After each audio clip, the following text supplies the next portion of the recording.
Businessman Opinion. Iya, mitra bisnis dimanapun Anda berada, di Jakarta, Solo, Semarang, Surabaya, maupun di live TikTok. Sesi kali ini ya, Menteri Perumahan dan Kawasan Pemukiman Marwarar Sirait mengusulkan pemerintah bisa menghapuskan slik OJK dengan rentang nominal tertentu agar tidak menghambat masyarakat berpenghasilan rendah yang ingin mengajukan pembelian rumah subsidi. Selama ini masyarakat berpenghasilan rendah itu terkendala oleh slik OJK yang dulu bernama BI Checking karena memiliki catatan kredit buruk. Nah, apa komentar Anda mitra bisnis mengenai usulan penghapusan slik OJK atau bisa dikatakan pemutihan dengan nominal tertentu agar masyarakat berpenghasilan rendah bisa beli rumah subsidi ini? Di 021509188877, WhatsApp call di 0816924924. Ya, saya sih sebetulnya kurang tertarik dengan subjek ini, Mbak Nana. Saya lebih tertarik sebenarnya subjeknya tuh yang mengenai penghapusan masalah pembayaran PBB yang baru saja di MUI lontarkan tuh. Nah, itu lebih make sense, saya pikir sih itu, Mbak Nana. Lebih berhubungan dengan kita ya. Betul. Ya, tapi kita juga peduli sama MBR toh, Pak. Kan mereka pengen KPR. Ya, tapi itu teori aja sih, Mbak Nana. Dalam prosedurnya, wah, itu berbelit-belit lah. Ya. Biasa lah. Bukannya malah berbahaya ya ketika sebetulnya dia nggak layak, nggak punya kemampuan beli, tapi dibuka mereka ngambil kredit lagi kan malah bisa bad debt ya. Betul, itu bisa seperti dipaksakan juga nantinya. Ya, saya pikir ya regulasi-regulasi seperti ini ya, Mbak Diana, ya itu kadang-kadang dilontarkan oleh menteri atau siapapun, itu kadang-kadang nggak pikir ya. Dulu loh. Ya, bagaimana program MBJ itu oleh Prabowo itu nggak ada dalam kampanyenya tuh, boleh dicek. Itu kan waktu debate tiba-tiba terlontarlah itu. Nah, akhirnya jadi seperti ini. Dananya nggak ada karena sudah terlanjur ngemeng. Nah, si Prabowo bocor betul. Lo kalau kita lihat program-program coba di Amerika ya kan, calon presiden waktu kampanye itu kan ditawarkan programnya ini jelas loh. Di luar itu ya nggak ada.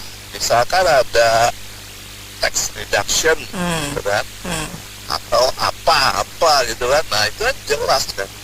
Cuma ini kadang-kadang itu timbul karena debate terus slip of the tongue. Nah, dan mau nggak mau realisasi ya karena udah dipublish.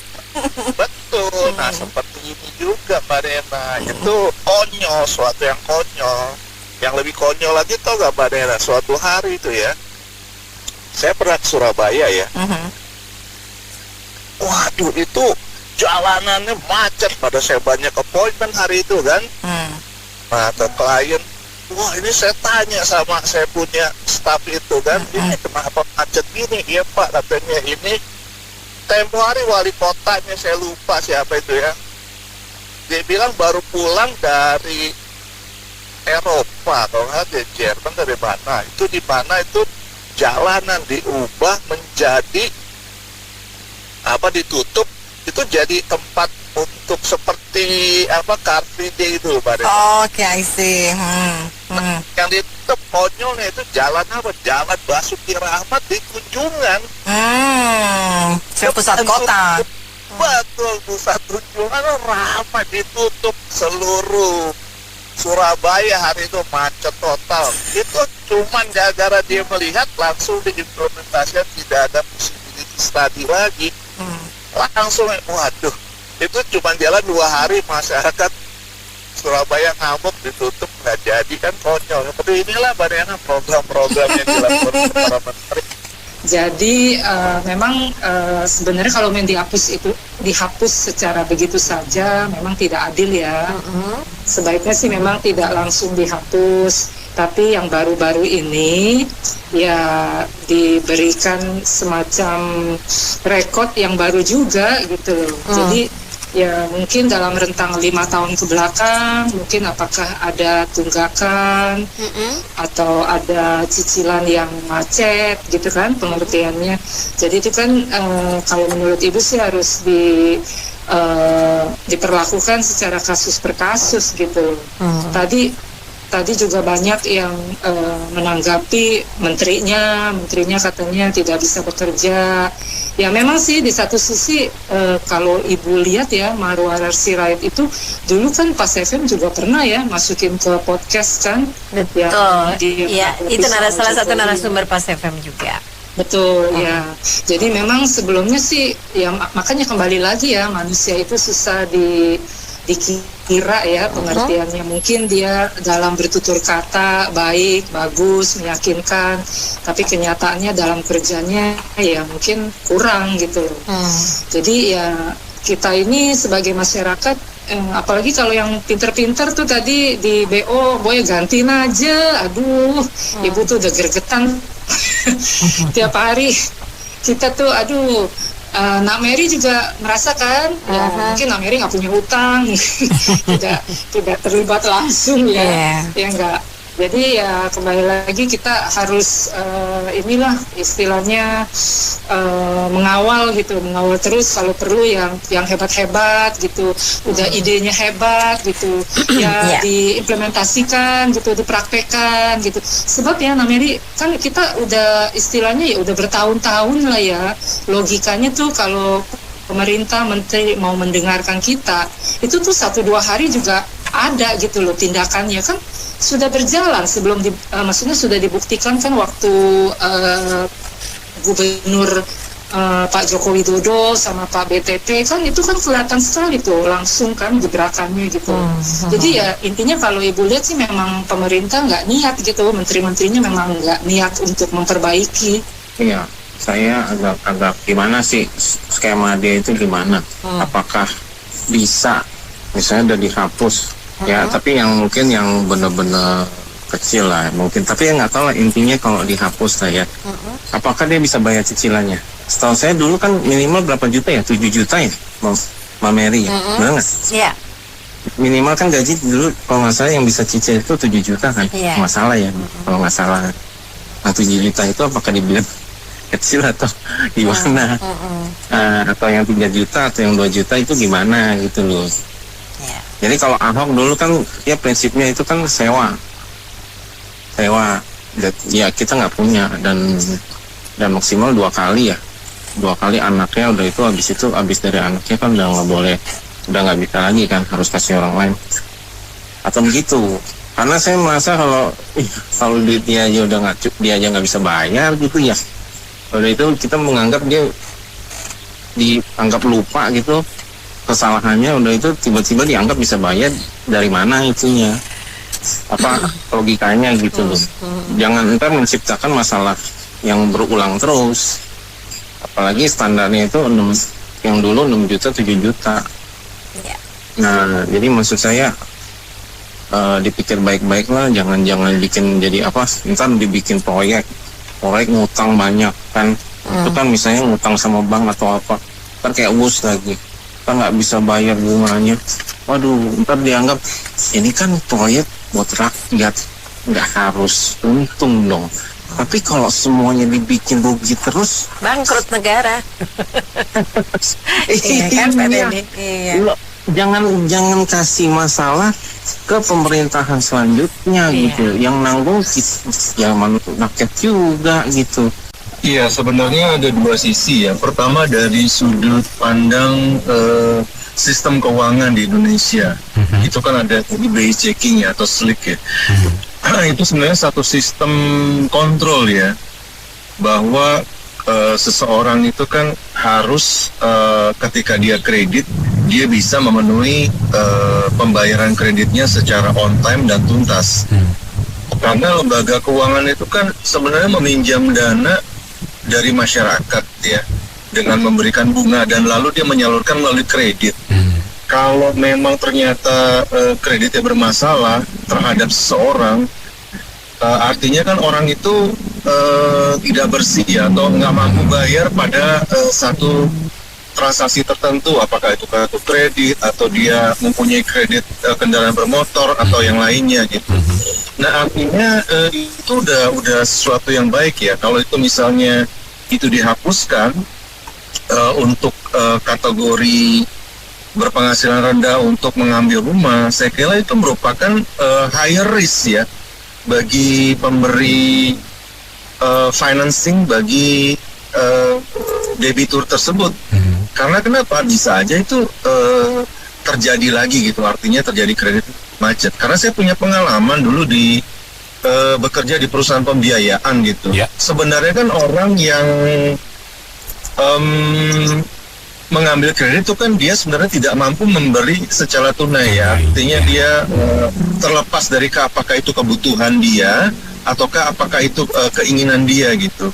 Lalu atau dia mempunyai tujuan tertentu memutar uangnya sehingga dia melalui kredit dengan membayar bunga. Nah, di dalam proses penilaian kredit itu banyak yang bermasalah sih yang saya temuin gitu ya. Karena waktu itu saya melakukan proses audit terhadap penilaian kredit tersebut dan juga melakukan tracing terhadap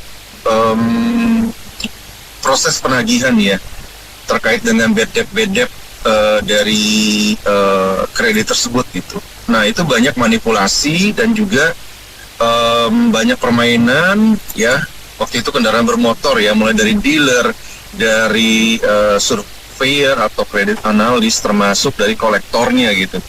Sehingga saya simpulkan kalau memang angka ini diambil dengan tujuan tertentu tersebut, itu tidak baik ya untuk kesehatan pemberi pinjaman gitu. Karena kan balik lagi ya, seseorang yang menjaga kualitas kredit dia, artinya kan dia nggak sembarangan itu mengambil kredit dan juga tidak sembarangan untuk mengabaikan atau telat bayar gitu ya, atau bahkan kabur gitu kan. Nah artinya dari sisi orang sebagai debitur dia juga harus mengendalikan diri. Ya, kalau memang seseorang punya penghasilan rendah kan dia harus melakukan prioritas terhadap hidupnya. Oh kebutuhan primer dulu, artinya apa nih yang penting? Kebutuhan primer kan pangan, sandang, pakan gitu kan. Nah artinya kan dia nggak akan melakukan misalnya untuk foya-foya melalui kartu kredit atau mengambil kendaraan bermotor. Kendaraan bermotor itu kan bukan kebutuhan primer misalnya gitu. Lalu ternyata gagal bayar di BI checking tersebut. Artinya orang yang tadi target yang dikatakan tadi itu harusnya memang memiliki credit scoring yang atau kredit BI checking yang bersih gitu. Karena kejadian itu kan bisa berulang ya, artinya ada 5C itu dalam menilai penilaian kredit itu, mulai dari karakter dari orang tersebut. Kalau orang karakternya baik dan dia punya niat bayar, bukan untuk kabur-kaburan, itu berarti kreditnya akan mulus. Terus kedua, capacity dia, collateral dia, dan seterusnya lah ya. Artinya pemerintah ini ya harus bijak, jangan menerapkan satu atau melempar satu isu atau menerapkan satu kebijakan dengan pengecualian gitu. Kalau mau ya menurut saya ya, selain rumah subsidi kan sudah disubsidi pemerintah, ya pemerintah harus berusaha mengontrol lah. Mengontrol artinya dalam arti gini, mengontrol dari sudut harga rumah kan makin naik gitu ya. Gimana dia memberikan mengontrol tadi harga tanah atau mungkin harga bahan baku untuk membangun rumah yang tiap tahun kan naik cukup signifikan gitu ya. Memang kalau dari segi hukum ekonomi kan memang ada ini ya, supply and demand balik lagi ya, karena tanah itu kan terbatas sehingga harga bisa naik dan bahan bangunan kan terkena inflasi, dampak inflasi. Tapi pemerintah ya harus berusaha bagaimana caranya untuk menciptakan produk yang lebih kompetitif untuk agar masyarakat punya rumah gitu ya. Tapi di sisi lain juga kan ada isu tapera ya. Tapera itu juga menurut saya kurang setuju ya, karena BPJS Ketenagakerjaan sudah menawarkan pinjaman rumah, jadi ada double-nya. Terus kedua, ada orang juga kan yang sudah punya rumah ngapain dia ikut tabungan tapera lagi? Dan juga ada buktinya orang yang sudah pensiun ikut tabungan tapera ya dari pegawai negeri, ujung-ujungnya dia juga nggak bisa beli rumah karena kan kompensasi atau interest yang diberikan, ya interest rate yang diberikan terhadap tapera tersebut kan ya mirip-mirip deposito lah di bawah obligasi. Gimana dia mengejar membeli rumah sedangkan harga rumah tuh naik cukup signifikan gitu, melampaui kecepatan inflasi ataupun gaji gitu. Malah nantinya kan jadi target pemerintah sia-sia, nanti malah jadi perumahan yang tidak berpenghuni kemudian hari. Iya benar Pak. Jadi kayak ini aja ya Pak ya, kasus 2008 di US kan yang subprime mortgage itu Pak, yang dimana harga rumah melambung tinggi-tinggian, terus orang pada melakukan hipotek atau orang melakukan kredit lalu nggak bisa bayar kan Pak. Akhirnya ujung kan banyak rumah yang akhirnya ya itu yang seperti Pak Anto bilang kan, terbuang pawai, dan karena ya nggak bisa dilunasi kan di situ kan. Itu pun juga kan akhirnya kan kalau daerahnya nggak strategis kan resale value-nya kan juga rendah, dan akhirnya bank sebagai pemberi kredit juga akan dirugikan gitu Pak. Jadi memang perlu hati-hati lah, karena udah ada kasus juga kan di Amerika itu 2008 yang akhirnya di krisis gitu Pak. Jadi ya, pemerintah perlu bijak lah Pak dalam melakukan memberikan isu ataupun melakukan kebijakan, tapi dia harus balik lagi ke basic tadi gitu loh. Gimana dia menciptakan satu value added yang memang menawarkan rumah murah sambil tetap juga kontrol tetap jalan gitu Pak. Permasalahannya sebenarnya orang itu nggak bisa membeli rumah yang subsidi 3 juta itu, kata Pak Akong tadi, dengan catatan bisa dibangun juga itu. Gitu ya, nggak tahu mau dibangun di benar di Kayangan gitu. Jaya Wijaya kali ya, 3 juta itu. Hanya di mana gitu kan. Nah, jadi kalau saya nggak salah rumahnya itu 200 juta ya, kalau saya nggak salah. Nah, ini kok yang dilihat penyebabnya orang yang kena masalah pinjol yang punya kalau pinjol itu kan pinjamannya kecil-kecil ya, kecil-kecil biasanya ya. Kecil gitu aja mereka sudah nggak bisa bayar sehingga macet gitu. Diharapin bisa beli yang 200 juta gitu kan. Gitu kan. Jadi ini apa ini solusinya gitu ya. Jadi yang diusulkan itu bukan menjadi solusi dari permasalahannya. Satu ya. Kemudian kalau itu diiyain sama Bank Indonesia, itu tidak menjadi pembelajaran. Lah itu kita ngajarin orang untuk jadi kriminal semua di Indonesia. Walaupun pinjol itu juga nggak benar, tapi niat yang minjam juga udah nggak benar gitu. Pinjam saja, kemudian nggak usah diganti, nggak usah dikembaliin, kemudian nggak boleh di blacklist. Di dunia manapun itu di blacklist, itu benar memang harus di blacklist. Sekecil apapun, Anda nggak bayar 10.000 aja, saya pernah lihat ada yang nggak bayar 10.000 rupiah karena di masalah nyangkut di kredit card itu BI blacklist. Ketika mau ambil kredit di bank itu nggak bisa. Itu bank swasta yang mau kasih itu melihat adab ya, masuk di blacklist di BI nggak bisa. Jadi kalau yang benar, kalau mau bantu mereka, kita bantu bayarinnya, itu utangnya dibayarin, ya keluar dari blacklist itu dan dia bisa beli rumah. Kalau itu mau dibantu, bukan suruh blacklistnya di stopin, dan nanti makin banyak orang yang pinjam duit karena nggak lagi asal-asalan saja gitu. Jadi blacklist itu udah benar. Nah, yang saya mau komen adalah sebenarnya rakyat itu ini sudah sekian mungkin kali saya bicara di Pas FM. Memang masalah rumah ini masalah serius sekali buat rakyat Indonesia. Rakyat Indonesia itu mau beli rumah sekarang, mau mendapatkan rumah itu sulit sekali. Itu hanya orang yang kaya-kaya aja. Saya nggak berbicara orang yang kaya. Keprihatinan saya itu kepada kebanyakan rakyat dari 280 juta. Nah, siapa yang bikin susah itu sebenarnya? Lah itu Pak Menteri itu bagian dari pemerintah. Yang pemerintah dari daerah sampai ke pusat. Dari zamannya Pak Harto sampai sekarang kita itu, Mas Ando punya kementerian loh yang ngurusin perumahan ya. Iya. Berapa tahun tuh? Pak Harto 30, sekarang 25, dari Pak Harto turun 25 tahun. Rakyat Indonesia masih susah. Beli rumah itu susah sekali itu untuk mendapatkan rumah. Saya bandingkannya Singapura kalau dia merdeka tahun 65. Begitu merdeka itu ya, almarhum itu Lee Kuan Yew melihat problem utama adalah penduduk Indonesia Singapura itu tidak punya rumah. Maka buat dia tidak pada level kementerian, hanya bentuk board saja, dewan lah gitu ya, dewan perumahan. Apa yang mereka lakukan? 10 tahun semua rakyat Singapura itu tahun 75 itu udah punya rumah. Walaupun pada saat itu rumahnya belum layak-layak sekali. Yang target kedua adalah setelah semua sudah punya rumah dalam 10 tahun loh itu semua punya rumah.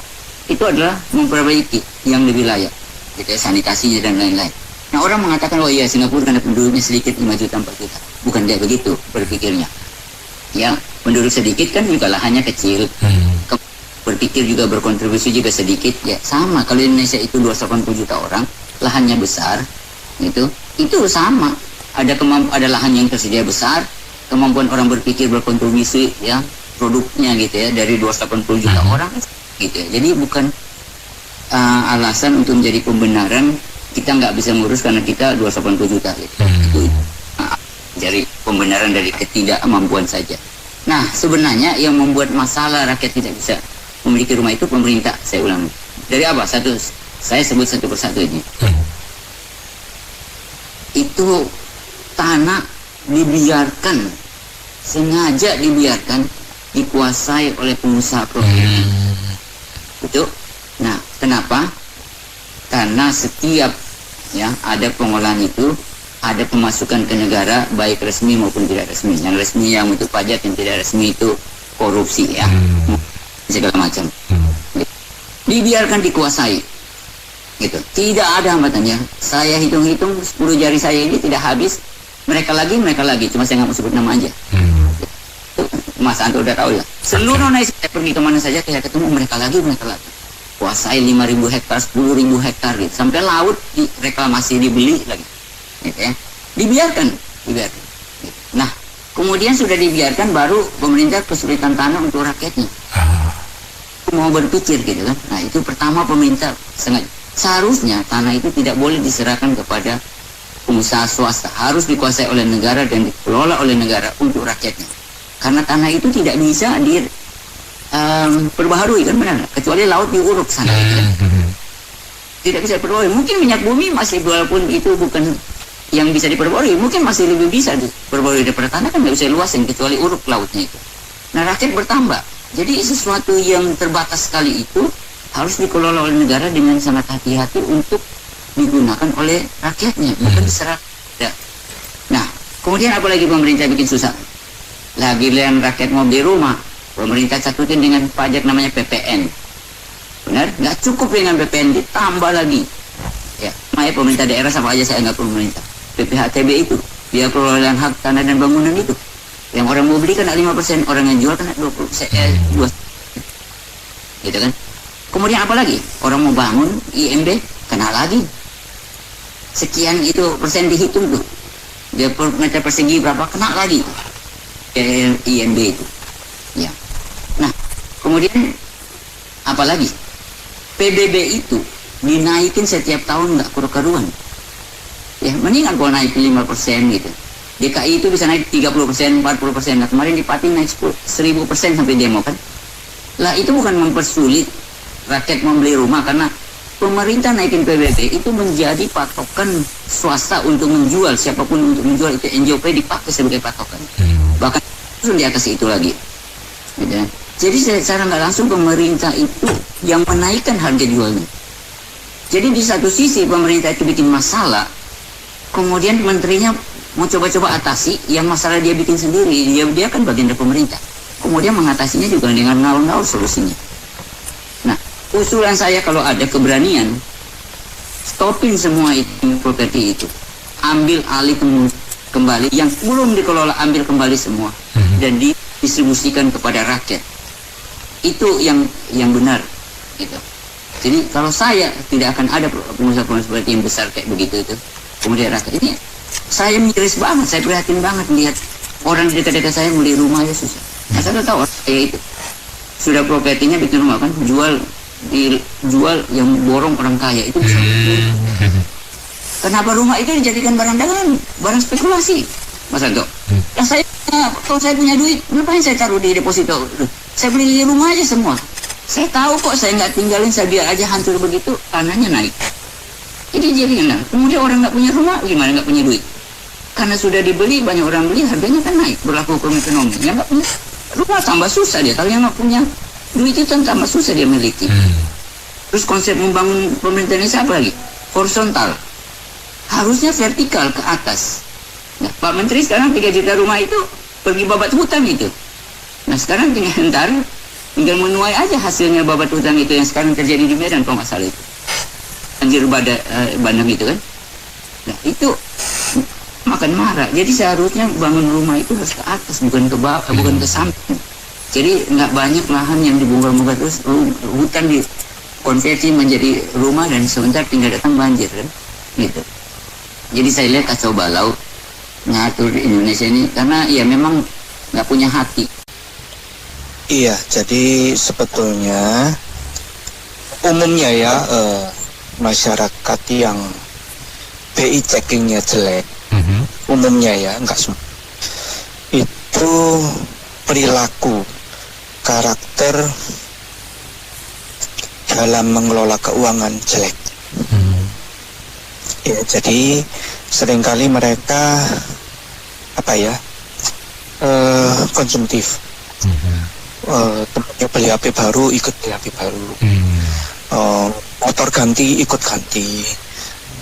Dan itu semua cicilan. Kemudian banyak yang kadang ngampet.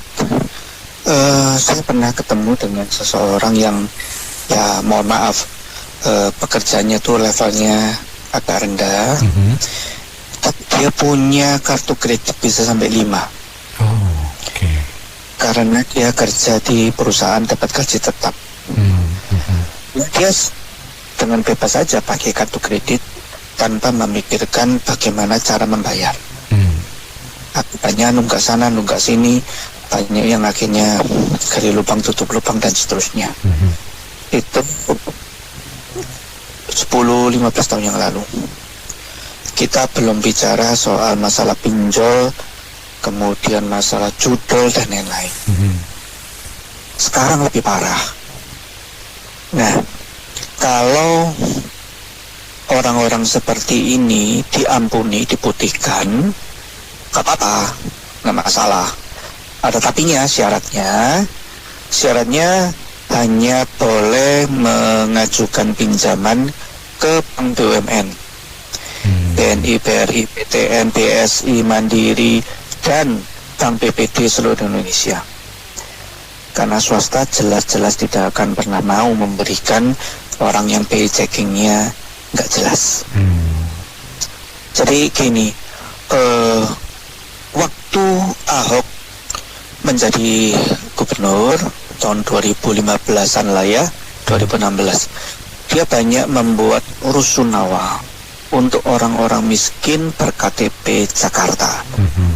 Sewanya waktu itu kalau nggak salah ya, itu 5.000 per hari atau 150.000 lah rata-rata per bulan. Nah, di situ Ahok punya keinginan orang-orang yang tinggal di kolong jembatan, di pinggir sungai, orang-orang yang mungkin ya menempati lahan-lahan yang milik pemerintah dan sebagainya, itu mendapatkan tempat tinggal yang layak, ya, memanusiakan manusia dengan baik, ya. Tapi intinya adalah seperti ini, orang yang punya hak, apakah karena digusur, apakah karena dia miskin dan sebagainya, dia punya hak, namanya tercantum dan boleh menempati 2 kamar dengan fasilitas ada kulkas, kompor, TV, tempat tidur lengkap. 150.000 per bulan. Tapi ternyata banyak sekali mereka itu kemudian menyewakan lagi ke orang lain, 500.000 atau 600.000. Kemudian dia kembali ke tempat yang lama. Jadi maksudnya adalah bangsa Indonesia, masyarakat Indonesia banyak, enggak semua ya, mempunyai moral hazard yang seperti itu.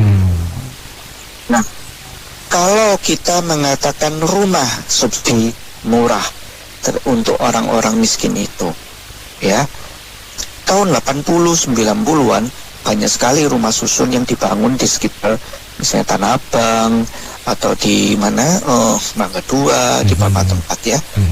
Cuma 5-6 lantai. Siapa yang menempati itu? Mereka semua punya mobil. Mereka semua pedagang-pedagang yang kalau harus pulang ke rumahnya jauh sekali atau dipakai untuk gudang. Padahal sebetulnya itu subsidi ya dari pemerintah Pemda untuk masyarakat miskin. Ya.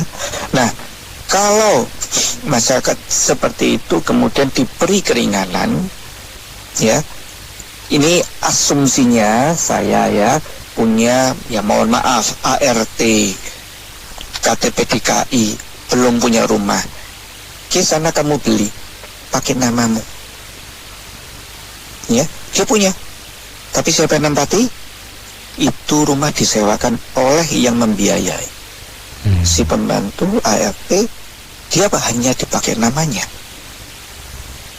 Clear ya? Jadi banyak sekali kejahatan moral hasar. Sebetulnya pemerintah ingin mengulurkan tangan membantu. Tapi kalau caranya seperti itu, ujung-ujungnya apa? Duit lagi.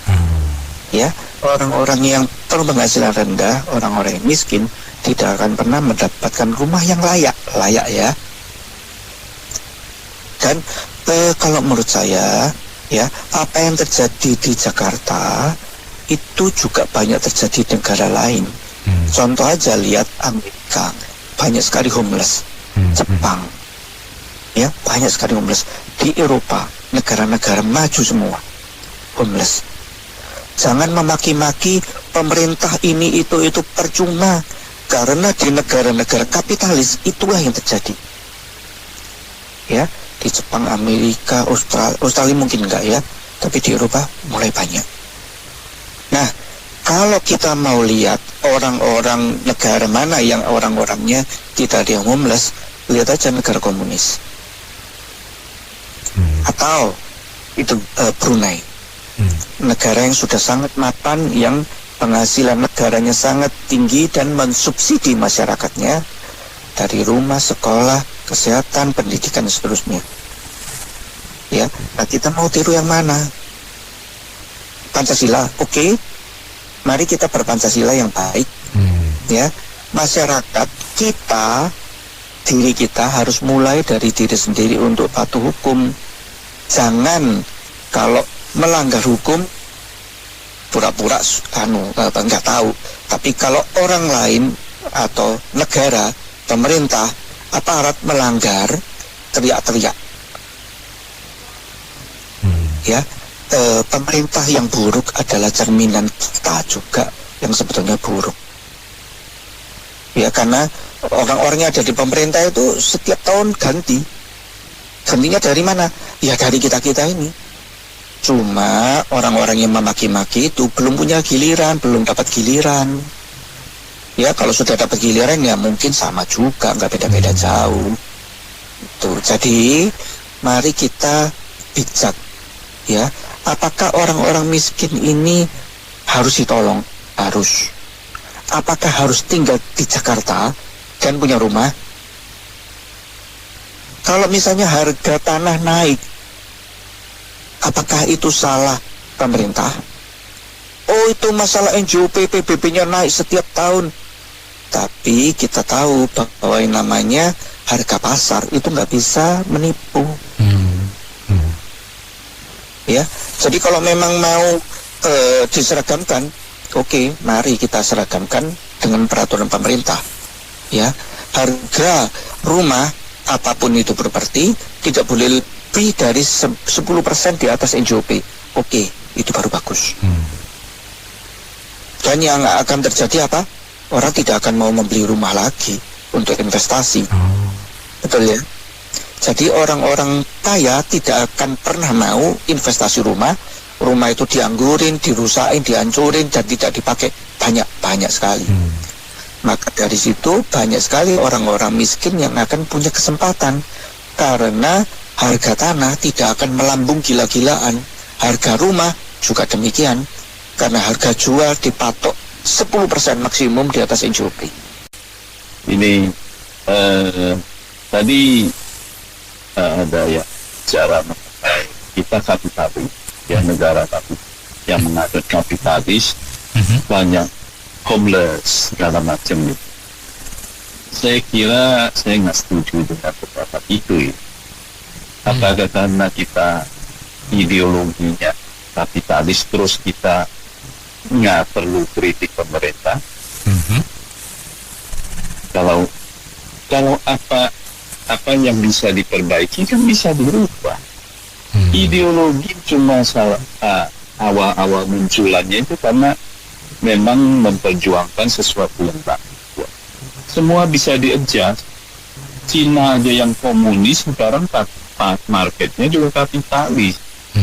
Ya, jadi nggak ada yang mutlak. Kan founding father kita juga mengatakan kita pakai Pancasila, ekonomi Pancasila yang berdasarkan gotong royong, ya. Walaupun diimplementasi ke koperasi nggak begitu jalan, tapi kan kita nggak perlu seperti liberal begitu, ya, segala hal diserahkan kepada market. Pemerintah harus punya tangan yang bisa mengatur atau membantu, ya, ya. Tapi itu maksud saya nggak setuju dengan kita ini Amerika juga banyak homeless, Inggris juga banyak homeless, terus kita terima begitu aja. Nggak bisa, ya, kan bisa diperbaiki. Semua adalah siapa the man behind the bar, siapa yang menangani itu, ya. Jadi bukan kita begini, orang lain juga begitu, terus kita terima aja. Kita kan bukan keledai yang masuk lubang yang sama 2 kali.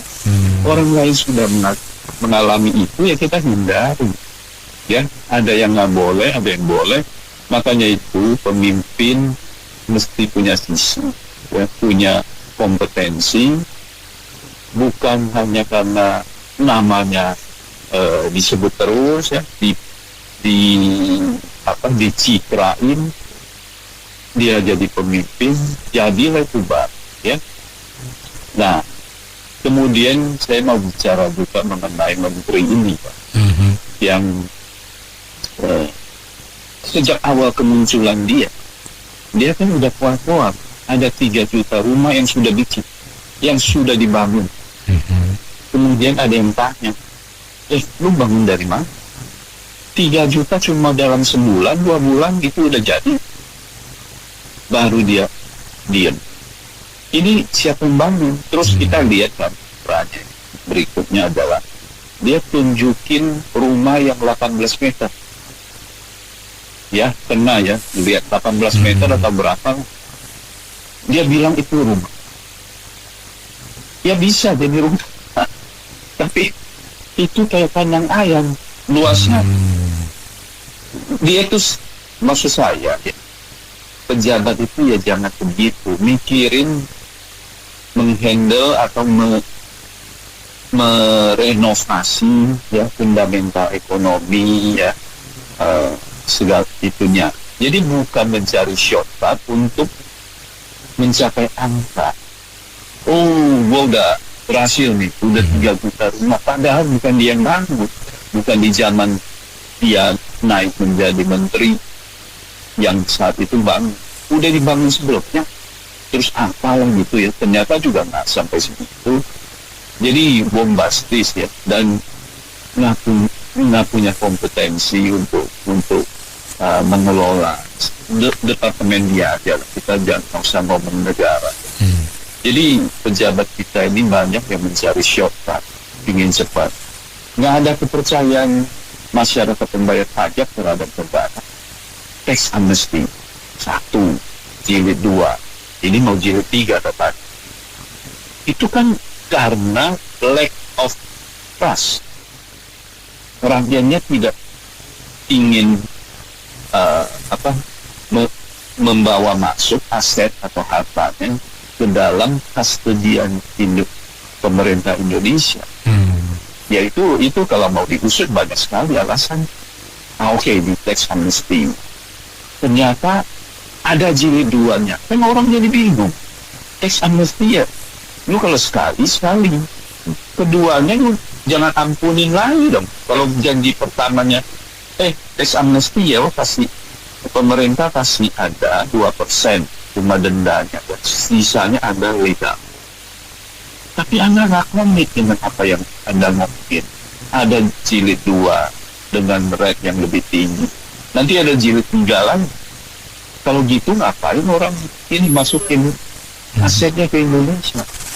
Ya, orang nggak mau masuk itu karena ada alasan fundamental, depresiasi rupiah yang terus-menerus. Itu gimana handle-nya? Ya, penegakan hukum yang jelas. Ya, bukan dimain-main begitu. Ya, banyak hal yang kita lihat lah. Ini pejabatnya menghandle masalah itu pokoknya pingin cari yang angka, ya, seolah-olah hebat. Nah begitu, fundamental ekonomi diperbaiki dulu, ya, kepercayaan masyarakat dibetulin dulu dengan penegakan hukum yang jelas. Bukan karena sesuatu nggak bisa dilakukan karena sudah ada undang-undangnya yang dirubah. Itu merusak. Ini kalau gitu besok-besok siapa yang bisa percaya? Investor masuk nih, udah bikin undang-undang 195 tahunnya Anda dapat konsesi atas tanah itu, baru juga turun setahun udah dibalikin lagi jadi 90 tahun. Terus kalau udah ada yang tanam itu, udah ada yang percaya dan bawa duitnya masuk dan invest di situ, mau dikoreksi. Kita ini mengelola negara itu nggak punya, bukan mikir untuk building trust, tapi cuma kejar target. Kayak orang marketing, yang penting target bahwa nanti prosesinya gimana dia ngaku, ya, gimana membuat dia sustainable-nya juga nggak peduli. Itu yang bikin rusak. Kenapa kalau kita banding tadi yang bicara Singapura kecil, betul Singapura kecil, tapi kan sumber dayanya juga kecil, kan? Kita besar.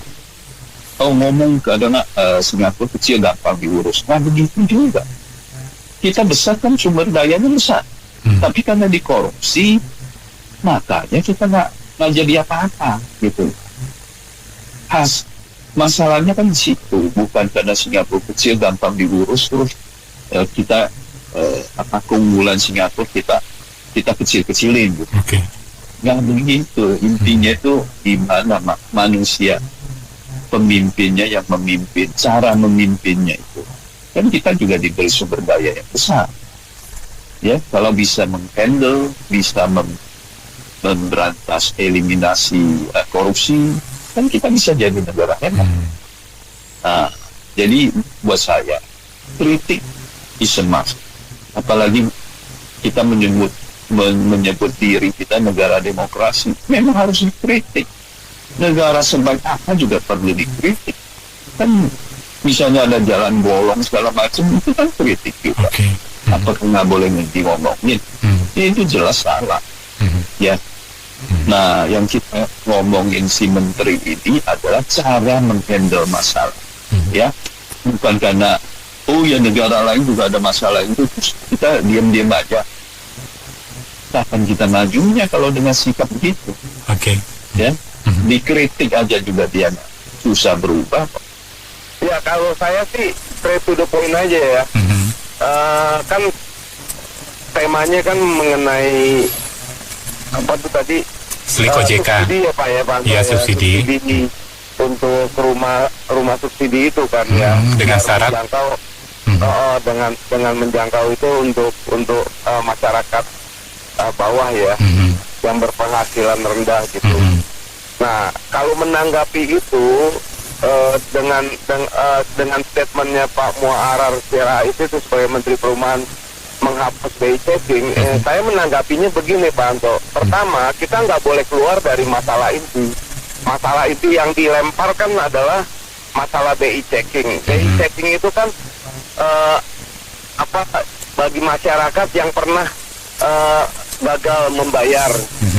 Berarti kan masyarakat tersebut mau ngomong apapun sudah mengemplang kreditur. Dalam hal ini mungkin lembaga keuangan, perbankan. Itu tidak bisa, kalau menurut saya nih pribadi ya, kalau kita harus tegas, kita nggak boleh memaafkan.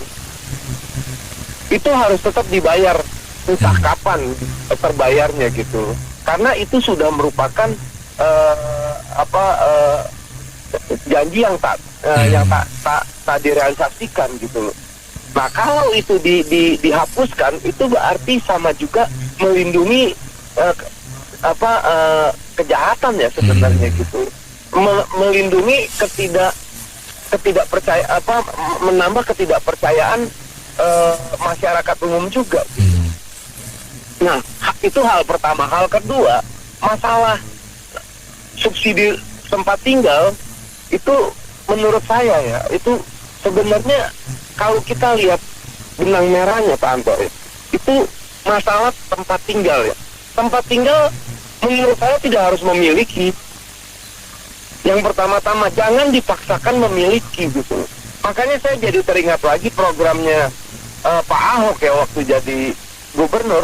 Dia nggak perlu memaksakan masyarakat untuk membeli satu rumah ataupun subsidi. Yang penting tempat tinggal yang memadai, yang lebih sehat gitu. Makanya programnya Pak Ahok waktu itu adalah membuat rumah susun. Bahkan di dalam rumah susun itu bahkan ada yang digratiskan untuk sementara. Maaf, misalkan dari kalangan pemulung ya, tukang sampah apa, biar mereka bisa bertempat tinggal yang lebih memadai, lebih sehat, sehingga kedepannya dia bisa menata kembali keluarganya dan semakin bangkit ekonominya juga. Nah, kembali lagi dengan statementnya Menteri Perumahan kita ini kan berarti dia kayak pertamanya memaksakan masyarakat untuk memiliki rumah. Ya saya nggak tahu di sisi lainnya membangun citra apa ya. Sepertinya mau menjadi pahlawan, tetapi salah kaprah. Salah kaprah itu cuma untuk ujungnya adalah kebanggaan diri gitu. Nggak ada unsur mulianya menurut saya. Tetapi strategi Pak Ahok waktu sebagai gubernur DKI itu bukan memiliki, tetapi menempati tempat tinggal yang lebih memadai daripada ngontrak di rumah sempit-sempit, rumahnya petak, sewanya tetap mahal gitu loh. Dia membuat satu rumah susun sederhana ya, rusunawi ya. Nah itu untuk mereka sewanya lebih murah, ada subsidi dari pemerintah. Bukan nggak mungkin 10 atau 15 tahun ke depan mungkin anaknya jadi ya udah sekolah yang bagus bisa menggantikan peran orang tuanya, anak yang memiliki rumah dari orang tuanya yang dibantu pemerintah menyewakan tempat tinggal yang lebih layak. Kalau kayak gini nih ngemplang-ngemplang berikutnya akan terjadi gitu. Apalagi catatan hitam sebelumnya dihapuskan, tidak bisa seperti itu. Namanya memelihara kesemrautan. Menurut saya seperti itu Pak Anto. Jadi ini salah lagi nih. Ini adalah sebenarnya sama aja dengan gubernur setelah Pak Ahok gitu, dengan kampanyenya rumah DP 0%. Nggak akan pernah terjadi kan. Benar nggak Pak Anto? Itu kan bullshit doang, omong kosong doang. Karena dia tahu bahwa sebenarnya programnya Pak Ahok yang benar. Kenyataannya pun kita bisa lihat ujung-ujungnya tetap aja dia menggunakan programnya Pak Ahok kan. Mana rumah subsidi DP 0%? Emang kalau DP 0% nggak dibayar menjadi 100%, 100%-nya nggak dibayar. Terus harus dibayar ya. Jadi banyak iya Pak Anto. Jadi banyak pencitraan yang sepertinya mau jadi pahlawan ya.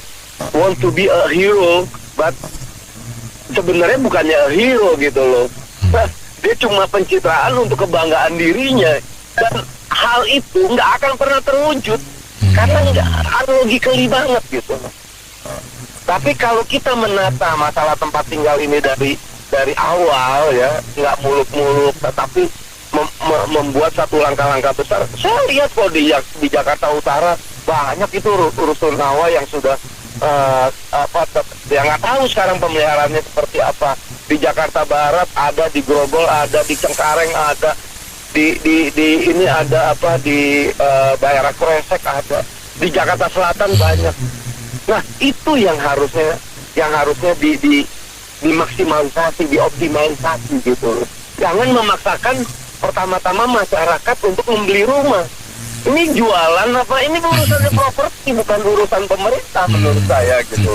Dengan cara-cara yang membuat kesemrautan, memaafkan satu tindakan yang tidak benar, itu nggak mendidik menurut saya gitu. Semuanya salah langkah, itu cuman mau cari tampang doang lah kalau ada orang Jakarta bilang. Saya rasa itu aja. Terima kasih ya. Yang yang 3 juta yang dibangun itu gubuk, ya. Nah, kalau Mama sih bilang ya, ini kan apa sih slik apa tadi, slik bank ya? Slik OJK ya, BI checking lah, BI checking. Slik itu tulisannya gimana sih? SLIK. SLIK. Itu singkatan. Itu singkatan Sistem Layanan Informasi Keuangan ya, Slik OJK. Oh, yowes paham. Ya, jadi itu gini loh, kalau bisa ya memang benar sih dari pendapat sebelum-sebelumnya itu kalau menurut Mama kan itu datanya Mama rasa mungkin yang udah puluhan tahun yang lalu ya. Jadi mbok ya datanya itu diperbaharui saja. Ya nggak mungkin ya 5-10 tahun gitu kan jaraknya.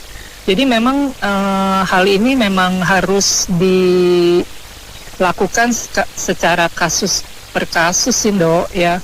Jadi memang nggak bisa secara merata gitu, maksudnya oke keluar dihapus gitu kan, nggak bisa. Soalnya masyarakat kita kan memang ya sedikit aneh-aneh lah gitu. Jadi ya kembali lagi, tapi masalahnya ini pemerintah atau menteri yang diwakilkan ini mau nggak gitu pengertiannya kan. Ini kan ada juga beberapa yang menanggapi kan sepertinya ini permainan atau hanya karena satu hal dicari lain hal gitu kan pengertiannya. Ini kalau seni kan sebetulnya itu karakter manusia itu kan ketahuan dari itu. Yes. Walaupun nanti kolima dihapus, itu nanti kalau dikasih kredit nggak bayar juga sama. Itu karakter itu nggak bisa nggak bisa. Mestinya itu nggak boleh dihapus. Karena pengalaman saya begitu. Walaupun udah diampuni nanti dikasih nih, ya nanti masuk lagi. Karena nggak usah turutin gitu. Karena kan menteri kita kan memang belum punya pengalaman di bidang itu ya. Itu kita punya usul kepada pemerintah begini nih. Kalau bikin rumah subsidi itu jangan di pinggiran kota jauh. Di tengah kota lah, karena di tengah kota itu kan angkutan udah komplit. Mungkin di atas pasar lah, dia kan di atas pasar itu bukan, jadi sistemnya apartemen gitu. Jadi atasnya rumah-rumah rakyat, bawahnya pasar, jadi pasarnya hidup, rakyatnya juga punya rumah murah. Jangan anggar negara itu jadi promotor untuk menghabiskan sawah. Coba kita ke Kerawang. Kerawang itu saya pernah ketemu dengan wakil bupatinya. Pak, kenapa modelnya begini? Di sawah diuruk begitu. Kata dia, Pak, dulunya itu karena Kerawang itu tanah yang kering itu luas, kita bikin kawasan industri. Ternyata setelah jadi kawasan industri, karyawannya banyak, pengen punya rumah. Maunya nggak maunya sawahnya dihabisin kan. Padahal itu kalau Pak Harto masih hidup nangis itu. Pak Harto itu coba Pak Harto dulu kalau habis duhur itu nongkrong di sawah itu. Itu makanya Pak mestinya nggak begitu. Pak mestinya kalau buat karyawan itu tetap aja di situ dekat kawasan industri ya, cuman rumahnya susun, rumah gitu, susun ya, jadi rumah susun. Jadi banyak nanti jadinya, jadi sawah nggak terganggu kan. Mestinya pemerintah itu kalau milih menteri yang pengalamannya banyak. Ini kan menterinya nggak pada bisa kerja, kita lihat. Jadi kacau itu. Ya kan? Iya. Mestinya kan kita boleh lah bikin rumah. Nanti rumah kalau ekonomi kita baik itu otomatis masyarakat pengen beli rumah. Yang penting perbaiki ekonomi dulu. Kan selama ekonomi sekarang kan uangnya disimpan di koruptor di kamar ya, banyak. Habis itu di tin wall. Uang juga di BI kan di BI itu. Nah kita yang mau kerja, yang mau dagang itu putaran uang dari mana kan uangnya? Pejabatnya nyimpen di BI, koruptornya nyimpen di kamar. Ya gimana mau jangan ekonomi? Kan logikanya seperti itu.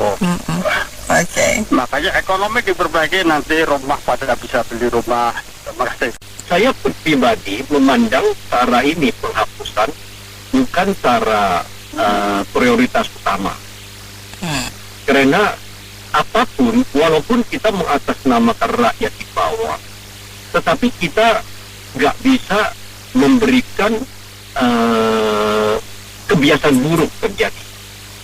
Nah, sekaligus saya share juga beberapa bulan lalu kami ada bertemu dengan wamennya Pak Marwara, itu Pak Fahri Hamzah. Sempat beberapa industri termasuk Krakatau Steel, Semen Indonesia, bahkan real estate dan ada kontraktor. Salah satunya juga membicarakan mengenai kontribusi masyarakat dalam hal penyediaan bagian dari 3 juta rumah. Dan waktu itu sempat diutarakan ada satu skema pendekatannya itu ke kawasan industri.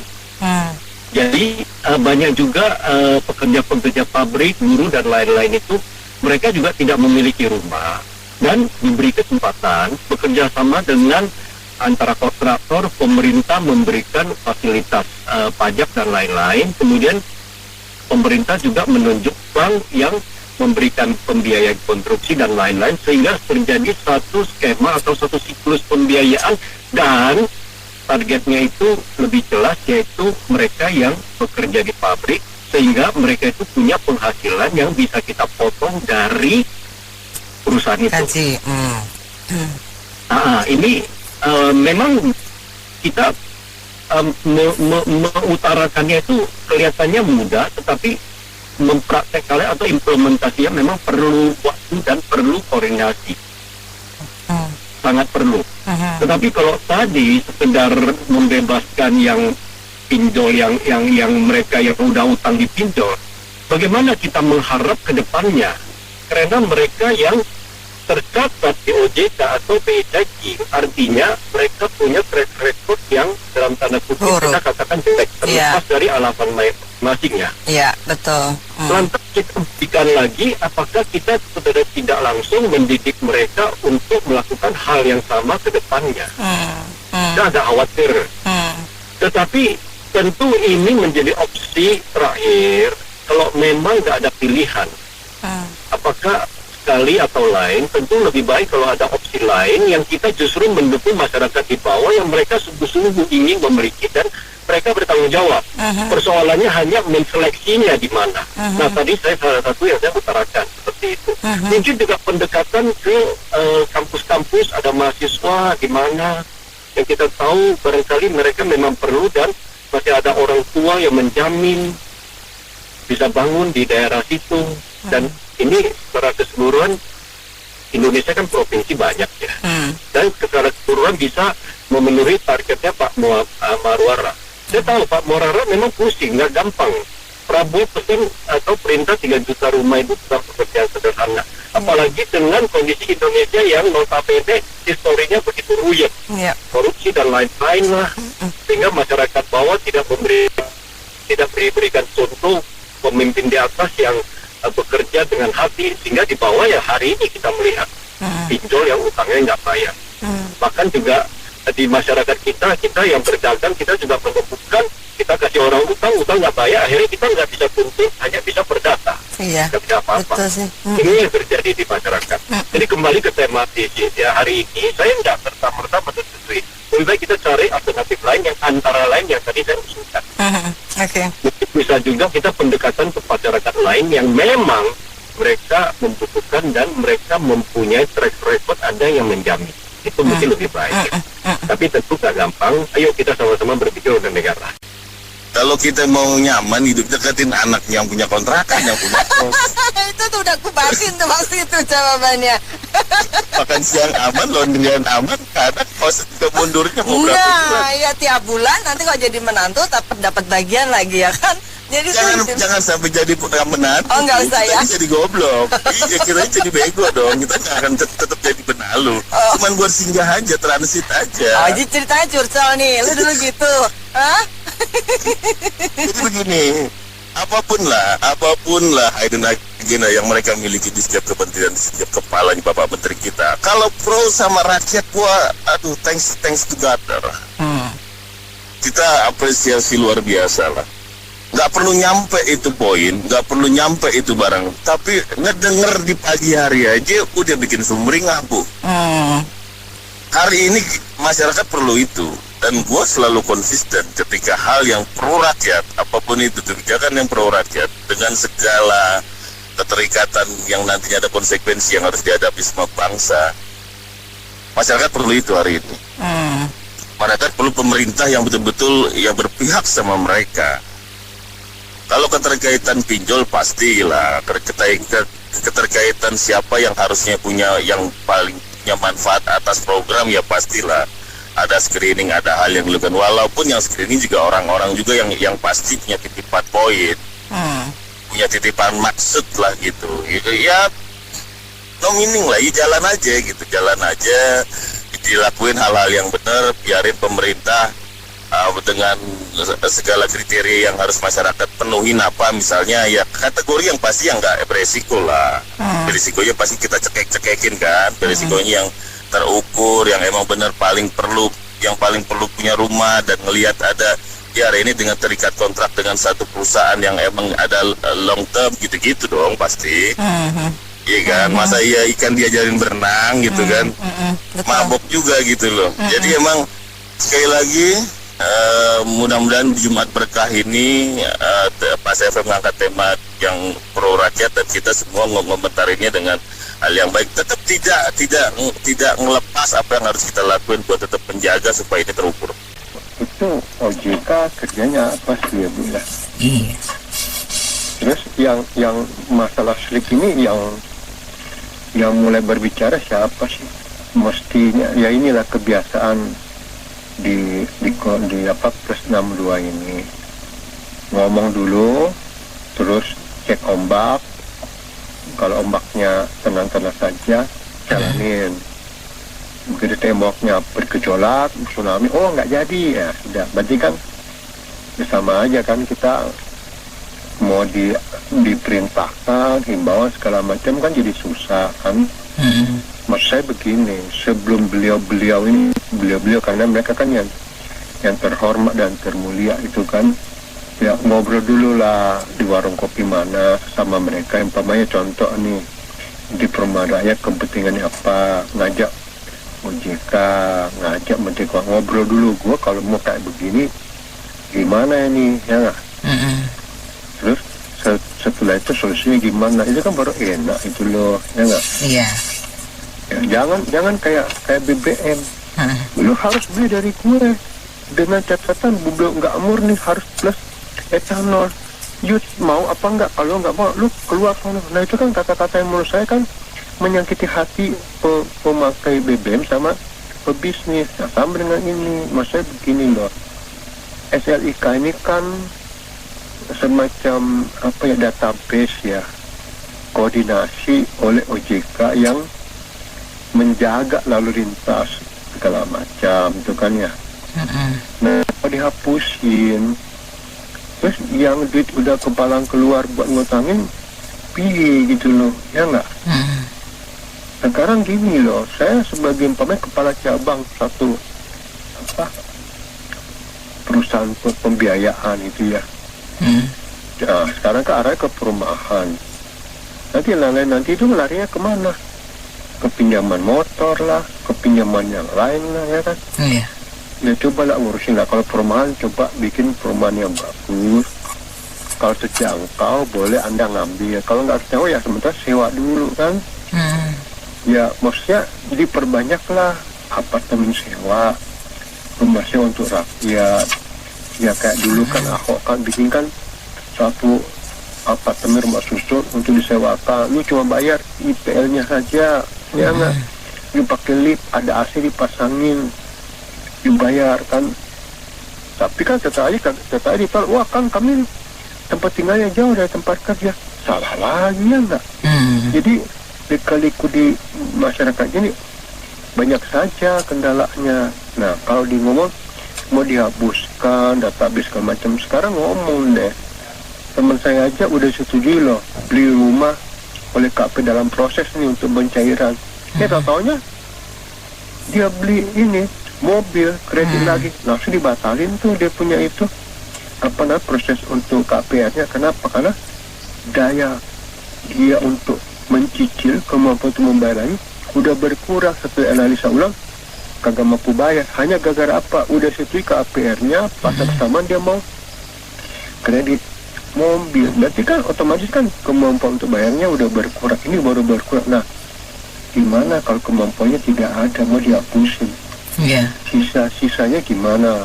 Ya kan, maksud saya ya itulah publik, kita jangan mau dibodohin, publik kita jangan mau dikasih angin surga ya, tapi ujung-ujungnya kan pemerintah juga yang mikirin gimana ini banyak tunggakan segala macam, ini duitnya udah keluar kagak balik-balik, akhirnya apa? Puyeng sendiri. Tapi kan yang dapat pencitraan baik siapa? Maksud saya begitu ya. Demikian sementara dulu, terima kasih. Menteri apa sih Kak Anita ini, Marwar ini agak lain emang menteri ini, agak lain ini memang.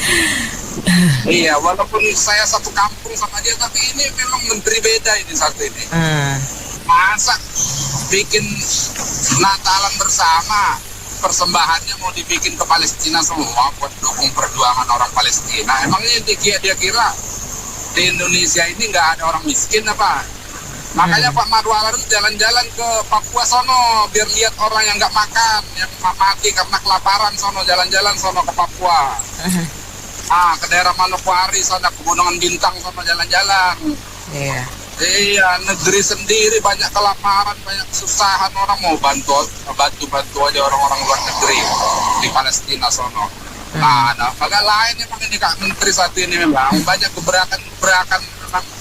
Ya kalau dia terapkan itu semua nanti bagaimana coba orang-orang yang memang orang-orang yang punya uang ini bagaimana? Kalau dia udah bermasalah di OJK kan nanti ke belakangnya gimana, cicilannya bagaimana? Itunya bagaimana nggak dipikirkan ini Bank BTN, sebagai penyedia kredit untuk perumahan ini yang mendulukan duit dia, nanti banyak bermasalah lah berarti nanti ke belakangnya kalau semuanya nanti di ACC disetujui ya, begitu kira-kira. Memang agak lain ini Pak Marwar Sirait ini kulihat ini. Itu aja Kak Anita dari saya. Kak Anita, selamat siang. Selamat siang. Terima kasih juga Pak Simamora sudah berpartisipasi dan memberikan komentarnya. Yang ada di live TikTok baru bergabung ada Kak Bipi SCMA, ada Kak Toko Herbal Dewi, ada Kokoh Bukit Pro, ada Kakak Lin. Silakan bisa ikutan memberikan opini di kolom komentar. Nanti saya bacakan ya. Oke, ada Kak Toko Herbal Dewi dari Surabaya. Enak aja main hapus. Terima kasih Kak Toko Herbal Dewi atas komentarnya. Penelpon selanjutnya ada Pak Gundolo. Selamat siang Pak Gundolo. Halo, selamat siang Mbak Anita. Silakan. Ya, kalau yang namanya dosa nggak bisa dihapus gitu aja Mbak. Harus ada karena sudah berbuat dosa main hapus gitu aja, ntar untuk berikutnya dia akan berbuat dosa lagi tuh. Jadi kalau walaupun cuma dihapus secara datanya aja, itu kan sama aja nggak menambah beban, bukan cuma beban negara, Mbak, itu beban mereka juga. Karena gini, kalau contoh mudahnya, misalnya ada seorang nasabah dia menunggak hutang 1 juta, terus oleh bank nggak dianggap lah gitu kan. Terus dia mau pinjam lagi, kemungkinan dia akan nunggak pasti ada itu Mbak, bahkan mungkin lebih besar karena dikasih namanya lebih besar pula gitu. Jadi mungkin kalaupun dihapus itu jangan, cuma tetap dikasih itu aja, mungkin kayak semacam kebijakan atau dispensasi gitu. Misalnya jika dia ingin kredit lagi gitu kan Mbak, dikasihlah kebijakan, dikasih waktu berapa bulan, misalnya 6 bulan lah maksimal untuk lunasi sampai pinjaman yang ada, baru kemudian dia boleh melakukan kredit, entah itu untuk rumah atau untuk mobil atau untuk barang lain. Jadi jika dia ingin berhutang dia harus berusaha dulu untuk melunasi dosa-dosa masa lalu gitu loh Pak. Jangan itu aja enak sekali nanti, apalagi sekarang generasi-generasi yang muda sekarang ya Maya lebih cenderung untuk menggampangkan suatu urusan gitu kan. Jadi mereka misalnya pinjol untuk hal-hal yang nggak begitu penting, terus kalau mereka merasa nggak mampu udah tinggal itu aja. Padahal di balik di balik ketidakpedulian mereka itu ada harga mahal yang harus dibayar loh itu Mbak. Karena untuk entah berapa akan datang nama mereka tetap akan di blacklist oleh pihak manapun agar nggak mengajukan pinjaman dari bank manapun tuh. Jadi mungkin Pak saya ini ingin buat statement ya kira-kira yang bermanfaat lah untuk rakyat banyak gitu. Nggak bermanfaat paling nggak jangan bikin orang gergetan gitu loh Mbak. Gitu aja sih. Oke, terima kasih kembali. Baik. Mitra bisnis, sampai di sini dulu ya sesi Businessman Opini untuk kali ini. Saya Anita Wijaya.